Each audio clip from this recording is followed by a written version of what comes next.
जाते जाते इस मॉडल पेपर को देख लीजिए। एक वायरल मॉडल पेपर आप सभी के सामने लेकर आए हैं। इंपॉर्टेंट क्वेश्चन इस वीडियो के जरिए हम लोग कवर करने वाले हैं। सबसे पहले हूबहू ऐसे ही पेपर आपको देखने को मिलेगा। यहाँ आप अपना रोल नंबर लिख देंगे, यहाँ पे अपना नाम लिख देंगे। ये आपका पेपर कोड है, ये आपका सब्जेक्ट कोड है। यहाँ पे पूर्णांक आपको 70 दिख जाएगा, समय आपको दिख जाएगा, यहाँ पे आपका ईयर और जो है सब्जेक्ट दिख जाएगा। फिर इसके बाद यहाँ पे कुछ इंपॉर्टेंट निर्देश आपको देखने को मिलेंगे। सबसे पहला इंपॉर्टेंट, सभी प्रश्न अनिवार्य हैं, एक भी प्रश्न छोड़कर नहीं आना है, सारे प्रश्न आपको करके आने हैं। और यहाँ पे 1 से लेकर 4 तक बहुविकल्पीय क्वेश्चन देखने को मिलेगा, जिसमें 5-5 क्वेश्चन रहेंगे, यानी 4 पंचे 20, यानी 20 क्वेश्चन आपका बहुविकल्पीय रहेगा।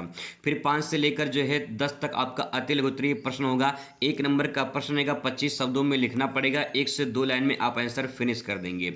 इसके बाद जो है यहाँ पे 11 से लेकर 15 तक लघु उत्तरीय प्रश्न रहेगा, जिसका उत्तर आपको 50 शब्दों लिखना है, और यहाँ पे कम से कम आधा पेज में इसका आंसर आप लिखेंगे। जो लॉन्ग क्वेश्चन होगा आपका 16 से 18 होगा, वो 100 शब्दों में लिखना होगा, और यहाँ पे जो है कम से कम 2 पेज में आपको आंसर प्रेजेंट करना है। अब आइए बहुविकल्पीय क्वेश्चन की शुरुआत करते हैं। पहला क्वेश्चन आप सभी के सामने है, जेंडर कैसे पहचान पर आधारित होती है। जेंडर कैसे पहचान सकते हैं उसके बारे में आपको बताना है। तो यहाँ पे पहला ऑप्शन है सामाजिक, प्राकृतिक, सांस्कृतिक या फिर जैविक। तो जेंडर जो है वो पहचान की जाती है सामाजिक आधार पे, जो सामाजिक परंपरा होती है उसी के आधार पे। तो पहला इसमें आपका राइट आंसर हो जाएगा। अगला क्वेश्चन यहाँ पे कि वह आहार जिसमें सभी प्रकार के भोजन सम्मिलित होते हैं क्या कहलाता है। संतुलित आहार, संशोधित आहार, नियमित आहार या फिर सूचीबद्ध आहार। तो इसमें जो है राइट आंसर आपका हो जाएगा संतुलित आहार, इसमें पहला वाला करेक्ट आंसर हो जाएगा। अगला क्वेश्चन इसमें जन पोषक का विकास किस विज्ञान से हुआ है। तो जैविक विज्ञान से है, पोषणात्मक विज्ञान से है, व्यवहार संबंधी विज्ञान से है। ये सभी आपका राइट आंसर हो जाएगा। और ट्रिक आपको पता चल गया होगा कि ये सभी वाला करेक्ट आंसर हमेशा 99% होता है। ठीक है, आगे क्वेश्चन पर बात करते हैं। ऐसे खाद्य पदार्थ जो मानव स्वास्थ्य पर लाभकारी प्रभाव डालते हैं क्या कहलाते हैं। चिकित्सीय खाद्य, कार्यमूलक खाद्य, संश्लेषित खाद्य या फिर खाद्य व्युत्पन्न। तो उसमें आपका राइट आंसर क्या हो जाएगा, इसमें आपका कार्यमूलक खाद्य हो जाएगा, बी वाला इसमें आपका करेक्ट आंसर हो जाएगा। अगला यहाँ पे है, नेक्स्ट है कि ऐसे रासायनिक पदार्थ है जो प्राकृतिक रूप से खाद्य पदार्थ में पाए या मिलाए जाते हैं वो क्या कहलाते हैं। तो उसमें जो है आपका राइट आंसर हो जाएगा रासायनिक संकट, यही इसमें आपका करेक्ट आंसर हो जाएगा। अगला है यहाँ पे, नेक्स्ट है कि धुलाई प्रबंधन पाठ्यक्रम पूर्ण कर चुके व्यक्ति कहाँ पर कार्य कर सकते हैं। तो अगर आप धुलाई मैनेजमेंट से संबंधित कोर्स किए हैं तो आपको कहाँ काम मिलेगा, रेलवे में, अस्पताल में, होटल में, ये सभी आपका करेक्ट आंसर हो जाएगा। ठीक है, आगे बात करते हैं। नेक्स्ट है कि बच्चे को गोद लेने की प्रक्रिया को आसान बनाने के भारत सरकार ने किसकी सलाह पर केंद्रीय दत्तक ग्रहण संस्थान जो है संसाधन संस्था को है गठन किया है। राष्ट्रपति, भारतीय संसद, सर्वोच्च न्यायालय, दिल्ली उच्च न्यायालय। तो इसमें जवाब हो जाएगा सर्वोच्च न्यायालय, सी वाला करेक्ट आंसर हो जाएगा। अगला यहाँ पे है, कह रहा है कि डिजाइन में सरल रेखाओं की प्रधानता किस प्रकार प्रभाव उत्पन्न करती है। तो इसमें जवाब आपका बी वाला पुरस्चित प्रभाव उसमें हो जाएगा। ठीक है, आगे इसमें नेक्स्ट है कि जो है प्राचीन समय में व्यवहार पद्धति का प्रारंभ कैसे हुआ है। तो वस्तु के विनिमय से हुआ है, शिल्प के विनिमय से हुआ है। तो इसमें पहला वाला ही आपका राइट आंसर हो जाएगा, वस्तु के विनिमय से, यानी जो वस्तु विनिमय यानी वस्तु के बदले वस्तु लेन देन होता था उसी को वस्तु विनिमय कहा जाता है। आगे यहाँ पे नेक्स्ट क्वेश्चन है, घरेलू स्तर पर अधिकांश धुलाई की जाती है। तो घरेलू स्तर पर अधिकांश लोग हाथ से धुलाई करते हैं। ठीक है, नेक्स्ट इसमें हो जाएगा कि बच्चों के घर के बाहर वृद्धि एवं विकास में सहायता करने वाले कौन सा महत्वपूर्ण कारक हो सकता है। घर की शिक्षा, अभिभावक द्वारा दी गई शिक्षा, विद्यालय की पूर्व केंद्र शिक्षा और पारिवारिक केंद्र। तो उसमें आपका राइट आंसर हो जाएगा विद्यालय की पूर्व जो केंद्र शिक्षा होती है वही आपका करेक्ट आंसर हो जाएगा। नेक्स्ट इसके बाद जो है यहाँ पे, किसी भी संगठन, दफ्तर, होटल का अनिवार्य जो भाग होता है, चाहे घर हो या कुछ भी हो, तो स्वच्छता सबसे इंपॉर्टेंट होता है। पहला इसमें आपका राइट आंसर हो जाएगा। अगला यहाँ पे, एसआई मार्क का जो है स्थापना किस वर्ष की गई थी। तो एसआई मार्क की स्थापना देश की आज़ादी के समय की गई थी 1947 में, यानी ए वाला आपका राइट आंसर हो जाएगा। अगला क्वेश्चन यहाँ पे है करा कि अपने भारत ने अपने शिक्षा उपग्रह एडुसेट का प्रयोग जो है परीक्षण जो है कब किया था। जनवरी 2004 में, सितंबर 2004 में, मार्च 2004 में, सितंबर 2005 में। तो सितंबर 2004 में जो है इसमें राइट आंसर आपका हो जाएगा। ऑप्शन थोड़ा ऊपर नीचे हो गया लेकिन आपका यही वाला करेक्ट आंसर होगा। आगे आगे यहाँ पे क्वेश्चन है, संप्रेषण व्यापार के विभिन्न घटकों में समन्वय की कमी से उत्पादकता में होती है। समन्वय को मतलब तालमेल की उत्पादकता से क्या होती है, कमी होती है, वृद्धि होती है, अत्यधिक वृद्धि होती है तो कमी हो जाती है। इसमें आपका राइट आंसर हो जाएगा। ठीक है, नेक्स्ट यहाँ पे है कह रहा कि बच्चों को पूर्ण विकास की आवश्यकता को पूरा करने एवं माताओं के घर से बाहर कार्य करने की आवश्यकता को ध्यान में रखते हुए कौन सा केंद्र बनाए गए हैं। तो यहाँ पे जवाब क्या हो जाएगा, चलते फिरते शिशु केंद्र, शिशु विकास केंद्र, शिशु सुरक्षा केंद्र, इनमें से कोई नहीं। तो आपका ए वाला इसमें करेक्ट आंसर हो जाएगा। अगला क्वेश्चन इसके बाद नेक्स्ट है कि समेकित बाल विकास सेवाओं के अंतर्गत कितने वर्ष की आयु तक के बच्चों को अनौपचारिक विद्यालय पूर्व शिक्षा दी जाती है। तो इसमें जवाब होगा 3 से 6 वर्ष, 3 से 7 वर्ष, 2 से 5 वर्ष या 4 से 8 वर्ष। इसमें पहला हो जाएगा आपका 3 से 6 वर्ष हो जाएगा। अगला क्वेश्चन कि हमारे देश में जन्म लेने वाले लगभग बच्चों का जन्म के समय वजन 2.5 किलोग्राम से कम होता है। तो 2/3 भाग, 1/5 भाग, 4/8 भाग, 1/7 भाग। तो इसमें जवाब हो जाएगा 1/5 भाग लगभग, यही आपका माना जाता है। अगला क्वेश्चन यहाँ पे कि वह व्यक्ति जो नए विचार को वास्तविकता को रूप देने के लिए जोखिम उठा सकता है वह क्या कहलाता है। तो वह उद्यमी कहलाता है। ठीक है, नेक्स्ट इसमें अगला क्वेश्चन है कि रोगियों के साथ प्रभावी रूप से बातचीत करने के लिए आहार विशेषज्ञ को किसका ज्ञान होना चाहिए। तो सांस्कृतिक परिवेश का या फिर विभिन्न भाषाओं का, या फिर 2 ऑप्शन नीचे आपको देखने को मिल जाएंगे, समावेशन गतिविधि का या सामाजिक परिघटना का। तो इसमें आपका जवाब होगा विभिन्न भाषाओं का ज्ञान होना चाहिए। तो इस प्रकार से 20 क्वेश्चन आएंगे। बात करते हैं लघु उत्तरीय प्रश्न की, अति लघु उत्तरीय प्रश्न की। आइए फटाफट अति लघु उत्तरीय प्रश्न जो है देख लेते हैं कैसे आप उत्तर सरल आसान शब्दों में लिखेंगे। तो यहाँ आप इस प्रकार से जो है क्वेश्चन आपको देखने को मिलेंगे। पहला क्वेश्चन है, भारत में वास्तुकला किन धर्मों में देखने को मिलती है। तो आप इसमें उत्तर लिखेंगे, भारत में वास्तुकला मुख्य रूप से हिंदू, बौद्ध, जैन और इस्लाम धर्म में देखने को मिलती है। अगला है, खाद्य प्रौद्योगिकी किसका उपयोग करती है। तो उसमें लिखेंगे, खाद्य प्रौद्योगिकी विज्ञान और तकनीकी का उपयोग करके खाद्य पदार्थों के संरक्षण, प्रसंस्करण और गुणवत्ता सुधार का कार्य करती है। तो अगर आप इतना लिख देंगे कि खाद्य प्रौद्योगिकी विज्ञान और तकनीक का उपयोग करती है तो आपका तब भी राइट आंसर हो जाएगा।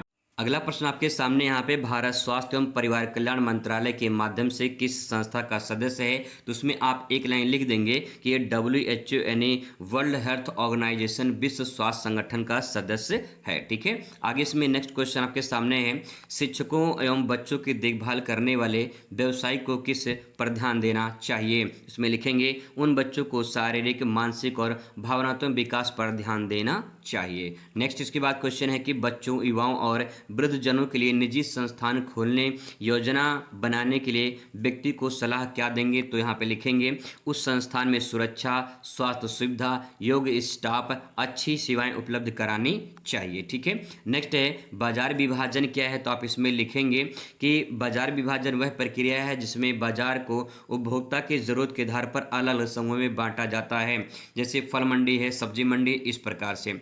अगला क्वेश्चन है कि धुलाई प्रबंधन पाठ्यक्रम में किन क्षेत्रों में रोजगार के अवसर प्रदान करते हैं। तो उसमें लिखेंगे, यह पाठ्यक्रम लॉन्ड्री, ड्राई क्लिनिक, होटल उद्योग, वस्त्र देखभाल सेवाओं में रोजगार और जो है अवसर प्रदान होते हैं। नेक्स्ट है, प्रमुख कार्यालय पर्यवेक्षक के कार्य क्या है। तो उसके बारे में लिखेंगे, प्रमुख कार्यालय पर्यवेक्षक के कार्यालय का जो काम होता है उसकी निगरानी करना, कर्मचारियों को मार्गदर्शन करना और कार्यों को सही तरीके से चलाना सुनिश्चित करना, ये इसका काम हो जाता है।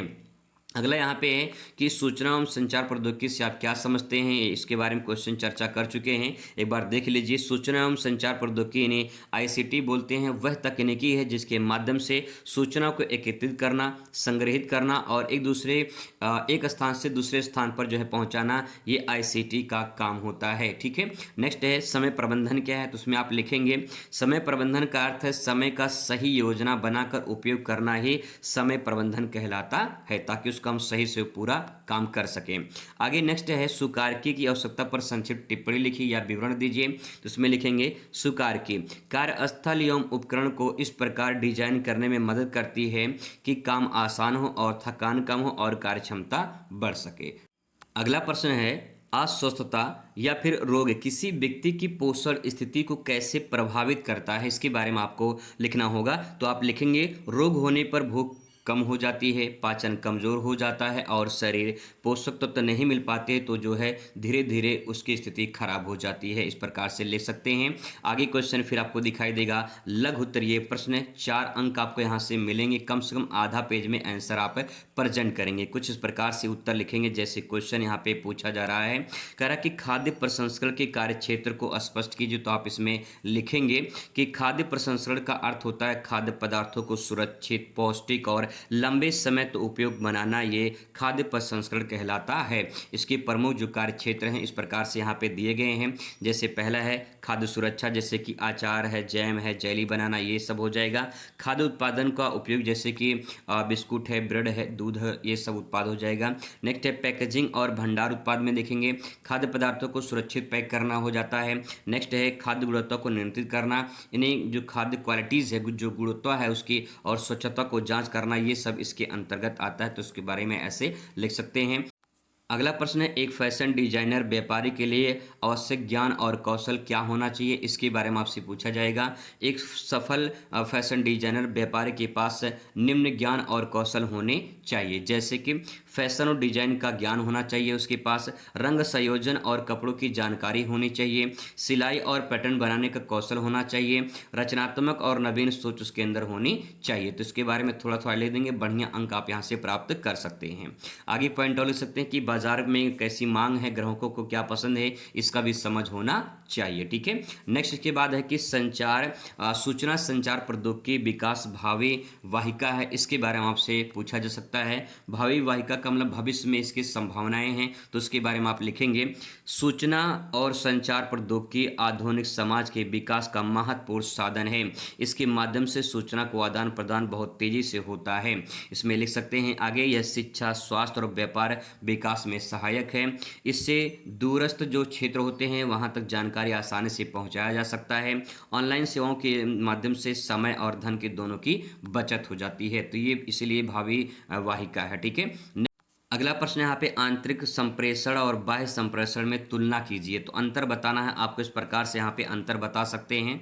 तो संप्रेषण का मतलब होता है संचार यानी कम्युनिकेशन। ठीक है। तो आंतरिक में अंदर होगा, बाह्य में बाहर होगा। जैसे ये संस्था के अंदर होता है, ये संस्था के बाहर होता है। ठीक है। नेक्स्ट कर्मचारी और प्रबंधन के बीच सूचना का आदान प्रदान होता है, ये ग्राहक, सरकार और अन्य संस्थाओं के बीच में संपर्क स्थापित होता है। उदाहरण के तौर पे यहाँ में मीटिंग होती है, नोटिस वगैरह होता है, ये सब हो जाएगा। उदाहरण के तौर पे यहाँ विज्ञापन पत्र, ईमेल हो जाएगा। इन्हें कहने का मतलब है कि जो हम एक अपने घर में जो कम्युनिकेशन करते हैं वो आपका आंतरिक संप्रेषण हो जाएगा, और जो हम घर के बाहर करते हैं वो आपका बाह्य संप्रेषण हो जाएगा। ठीक है। इस प्रकार से समझ के लिख सकते हैं। नेक्स्ट यहाँ पे एक पॉइंट और ले सकते हैं कि इसका उद्देश्य है कि कार्य का समन्वय तालमेल बनाना, और इसका उद्देश्य संस्था को जानकारी प्रदान करना। ठीक है।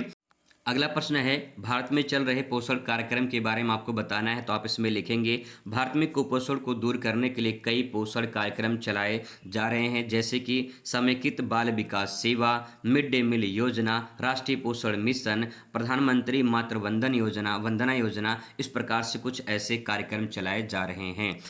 मिल सकते हैं आगे कि इन कार्यक्रमों का उद्देश्य माँ और बच्चों के पोषण में सुधार लाने के लिए जो है और कुपोषण को कम करने के लिए किया जाता है। आगे इसके बाद दीर्घ उत्तरीय क्वेश्चन आपका शुरू हो जाएगा। यहाँ से 6 अंक आपको यहाँ से मिलेंगे, 3 क्वेश्चन आपको करना होगा और 6 प्रश्न आप देख पाएंगे इसमें से। जैसे 16 नंबर क्वेश्चन यहाँ पे है कि आहार विशेषज्ञ में कौन से कौशल होना चाहिए, विस्तार से समझाइए। 6 अंक आपको यहाँ से मिलेगा। या फिर अथवा करके पूछ सकता है बच्चे और वृद्धजन क्यों संवेदनशील होते हैं, तो ये फटाफट इसका उत्तर यहाँ पे देख लेते हैं। तो क्वेश्चन आपके सामने कि आहार विशेषज्ञ में आवश्यक कौशल कौन कौन से होने चाहिए, इसमें लिखेंगे आहार विशेषज्ञ वह व्यक्ति होता है जो व्यक्ति को संतुलित आहार और सही पोषण के बारे में सलाह देता है। एक अच्छे आहार विशेषज्ञ के निम्न कौशल ज्ञान होना चाहिए, तो यहाँ पे कुछ ऐसे ज्ञान दिए गए हैं, जैसे कि पहला पॉइंट है पोषण का ज्ञान। इसमें लिख सकते हैं कि भोजन के पोषक तत्वों और उनके शरीर को प्रभाव की जानकारी होनी चाहिए। नेक्स्ट है आहार योजना बनाने का कौशल होना चाहिए, यानी रोगी या व्यक्ति को आयु, स्वास्थ्य और आवश्यकता के अनुसार भोजन योजना बनाने का ज्ञान होना चाहिए। संचार कौशल की बात करें तो लोगों को सही तरीके से समझाने और मार्गदर्शन की जो है क्षमता उसके अंदर होनी चाहिए। नेक्स्ट है स्वच्छता और खाद्य सुरक्षा का ज्ञान होना चाहिए। भोजन की गुणवत्ता, स्वच्छता पर ध्यान जो है वो रखना चाहिए। नेक्स्ट है समस्या समाधान की क्षमता, यानी विभिन्न रोगों में उचित आहार देना और उसको सुलझाना, यानी सुलझाना किस प्रकार से समस्या का समाधान कर सकते हैं। आगे है धैर्य और सहानुभूति भी होनी चाहिए, यानी रोगियों के साथ में धैर्यपूर्वक व्यवहार करना, संवेदनशील जो है व्यवहार करना, ताकि रोगी को लगे कि ये हमारे लिए अच्छा इंसान है और हमारा रोग सही कर सकता है। ठीक है। अगला प्रश्न है गृह व्यवस्था विभाग कर्मचारी के उत्तरदायित्व के बारे में आपको बताना है, यानी जो गृह व्यवस्था विभाग के कर्मचारी होते हैं उनका काम क्या होता है ये आपको बताना है। तो यहाँ पे लिखेंगे गृह व्यवस्था विभाग, यानी जो हाउस कीपिंग डिपार्टमेंट होता है उसमें किसी संस्थान या होटल में स्वच्छता व्यवस्था सुविधा बनाए रखने के लिए जिम्मेदार होता है।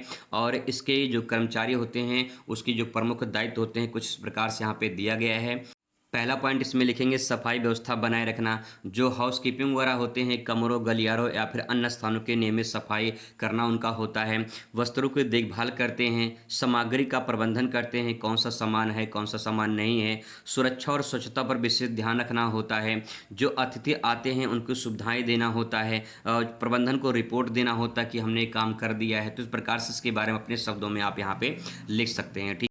अगला प्रश्न यहाँ पे है जनसंपर्क जो कार्य सिद्धांत है इसके बारे में आपसे पूछा जा सकता है। तो आप इसमें लिखेंगे जनसंपर्क का अर्थ संस्था और जनता के बीच अच्छे संबंध स्थापित करना और उसे बनाए रखना होता है। इसके कुछ प्रमुख सिद्धांत यहाँ पे दिए गए हैं, जैसे कि सत्यता और पारदर्शिता होता है, जानकारी सही और स्पष्ट होनी चाहिए। और दूसरा पॉइंट है अच्छा संचार होना चाहिए, यानी जनता के बीच जो है संवाद जो होना चाहिए वो अच्छा होना चाहिए। विश्वास बनाना चाहिए, ठीक है, जैसे संस्था और जनता के बीच में विश्वास बना रहना चाहिए। नेक्स्ट है जनहित का ध्यान रखना चाहिए, यानी कार्य करते समय जनता के हितों को भी ध्यान रखना चाहिए। नेक्स्ट है सकारात्मक छवि बनाना चाहिए, यानी संस्था को अच्छी छवि समाज में बनाना चाहिए जिससे लोग आपको अच्छे नज़रिए से देख पाएँ। निरंतर संपर्क बनाए रखना चाहिए, जनता के बीच में लोग संवाद बनाए रखें, अच्छे से बातचीत करते हैं ताकि जनता का तालमेल बना रहे। ठीक है। तो इस प्रकार से आपको दीर्घ उत्तरीय क्वेश्चन जो है सारे लिख लेना है अपने शब्दों में। आपको नहीं आएगा तो अपने शब्दों में कुछ ना कुछ लिखकर जरूर आना है। चलिए best of luck, thanks for watching.